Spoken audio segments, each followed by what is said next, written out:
সারা রাজ্য জুড়ে চলছে সিপিএম এর বাংলা বাঁচাও যাত্রা। শনিবার জগৎবল্লভপুরের বড়গাছিয়া থেকে বালি পর্যন্ত বাংলা বাঁচাও যাত্রা করল সিপিএম।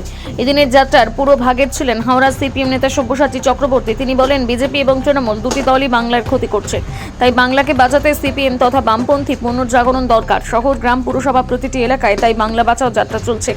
শনিবার জগৎবল্লভপুরের বড়গাছিয়া থেকে শুরু করে ডোমজুড়ের দক্ষিণ বাড়ি হয়ে হাওড়া আমতা রোড ধরে বাঁকড়ায় পৌঁছয়। সেখানে দলীয় পতাকা লাগানো নিয়ে উত্তেজনা ছড়ায়। অবশেষে বালিতে পৌঁছেছে। এদিনের যাত্রা শেষ হয়।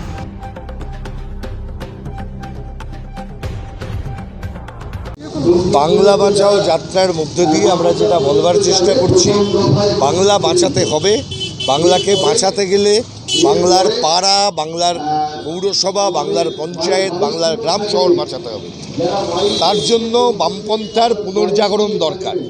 সেই বামপন্থার পুনর্জাগরণের সন্ধান করতে আমরা সিপিআইএমের পক্ষ থেকে আমরা গোটা বাংলার সর্বত্র আমরা পৌঁছে যাচ্ছি। আপনারা দেখেছেন যে আমাদের একটা মূল যাত্রা হয়েছে তুফানগঞ্জ থেকে একদম কামারহাটি পর্যন্ত।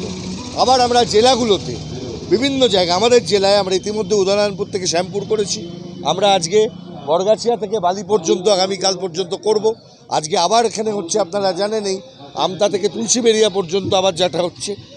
সমস্ত জায়গায়, সমস্ত পাড়ায় বাংলা বাঁচাও যাত্রা করে আমরা মানুষের কাছে এই বার্তা দেওয়ার চেষ্টা করছি যে এই মুহূর্তে দাঁড়িয়ে পশ্চিমবাংলা ভালো নেই, সবাই বলছেন।